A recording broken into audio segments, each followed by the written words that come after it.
දැන් මේ වෙනකොට අයියේ ජීවිත 30ක් විතර මම බේරගෙන තියෙනවා මගේ පේජ් එක. මම ඒ සජීවට මම ස්තුතිවන්ත වෙන්න ඕන නොතන කාරණා. මට පේජ් එක නැති වුණාට වඩා පේජ් එක අරන් දුන්නේ වටිනාකම තියෙන්නේ තව මිනිස්සෙකුට.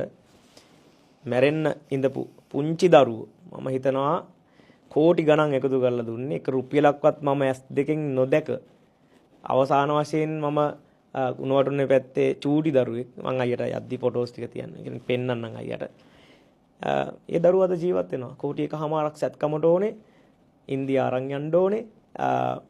ඉන්දියාවේ ඉඳන් මාස 3ක් ට්‍රීට්මන්ට් කරන්න ඕනේ. කෝටි එකමාරකට වැඩි යනවා. සති 3න් සල්ලි ටික එකතු කරලා දුන්නා. මම වීඩියෝ එක දැම්මහම මේ දරුවගේ තාත්තාගේ ගිණුම් මංකේට.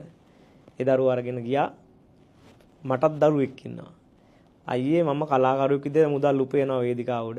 හැබැයි අපි මිනිස්සුන්ගේ වේදනාවක් දකින්න. ඊට කලින් ඔය ලෙඩේමයි අක්මාබද්දයක් කරන දුන මීගම්මේ අම්මා කෙනෙක් ඒ අම්මා කතා කරද්දි මම ඒ දරුවගේ වීඩියෝ එක ගන්න යද්දිත් ඒ අම්මා රුපියල් 100 ටිකට්ස් විකුණනවා මීගම්මේ බ්‍රවුන්ස් බීච් එකේ. එතකොට ඒ දරුවට සතියක්වත් ගියේ නැහැ කෝටි එකමාර ඒ අම්මගේ account එකට වැටෙන්න. අදත් කතා කරා තාත්තා කෙනෙක් ඒ දරුවගේ කැන්සර් එකක් තිබුණේ ට්‍රීට්මන්ට් කරගන්න මුදල් නැතුව. සියලු මුදල් හම්බුණා ඒ දරුවත් අද හොඳින්. දරුවෝ 30ක් මම හිතනවා 30කට ආසන්න මම බේරලා තියෙන්නේ නැති මේ විදියට. ඉතින් මම කරපු පින මට ලැබෙයි. මම කියන්නේ ඒකට සම්මාදන් වුණ ඔයාලා හැමෝටම ගොඩක් පින්. හැබැයි මම ඒක නතර කළා. ඇයි දන්නවද? මගේ නමින් ෆේක් account හදාගෙන ඔය ගිණුම් අංක වෙනුවට ඒ හොර ගිණුම් අංක ටිකක් දාලා දැන් මේ දවස් ලොකු ෆේක් මේ ස්කෑම් එකක් යනවා. මම දැන් කියනවා මේ අනේ කවුරුත් මේ ඒ වගේ වට මුදල් යොමු කරන්න එපා. මගේ account එකේ වීඩියෝස් ටික තියෙනවා. මම එතනින් ඒක හෝල්ඩ් කරේ ඒකයි.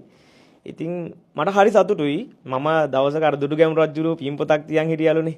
මැරෙන කාලේ ඒක එහෙම කියවනොත් මම දවසක ඒක කරනවා. ඇත්තටම මට මැරෙන දවසට ගෙනියන්න දේවල් තියෙනවා. මම මේ දේවල් අයියට කියනවා. නමුත් මම දන්නේ සමහර අය හිතන විදිහ 아무තුයිනේ. එනවානේ මාකටිං කියලා හිතන්න පුළුවන්. එතනින් එහාට දෙයක් නැහැ. මම මාකටිං කරන්නේ නැහැ කොහොමවත්ම. මම මේ උපයන්නේ ප්‍රසංග වේදිකාවේ මගේ සිංගින් කැපැසිටි එකට මගේ ටැලන්ට් එකට මම perform කරන විදියට මිනිස්සු වාසින් තමයි මිනිස්සු මාව බලන්නේ. නැත්තම් මචං උඹට උඹේ මනුස්සකමට මනුස්ස උඹට ඔය එකක් දෙනවා කියලා කවුරුත් චෝදින්නේ නැහැ. ඒව දෙන්නේ නැහැ. ඉතින් මට මම මිනිස්සෙක් කියලා එහෙම මාකට් කරගන්න ඕනෙත් නැහැ. මේ මගේ විදිය. ඒක දන්න කාලේ ඉඳන්ම මම පොඩි කාලේ ඉඳන්ම මං වටේ ඉන්න මිනිස්සු ටික දන්නවා මම කොයි වගේද කියලා. අර කුරුණෑගල මේ සිද්ධිය මොකද උනේ? ඔව් ඒකට ස්ටේජ් එක උඩ නගිද්දි ෂෝ එකේ ලොකු ක්‍රවුඩ් එකක් හිටියේ නෑ. ඉතින් මම කොහොමද අනිත් ඒක දරුවන්ට ගොඩනැගිල්ලක් හදන්න කරපු ෂෝ එකක්. ඉතින් මම ඒ මිස්ටර් කිව්වා මට සල්ලි එපා කියලා. ස්ටේජ් එක උඩ මම සල්ලි ටික මට නගින්න කලින් සල්ලි ටික හම්බුණා.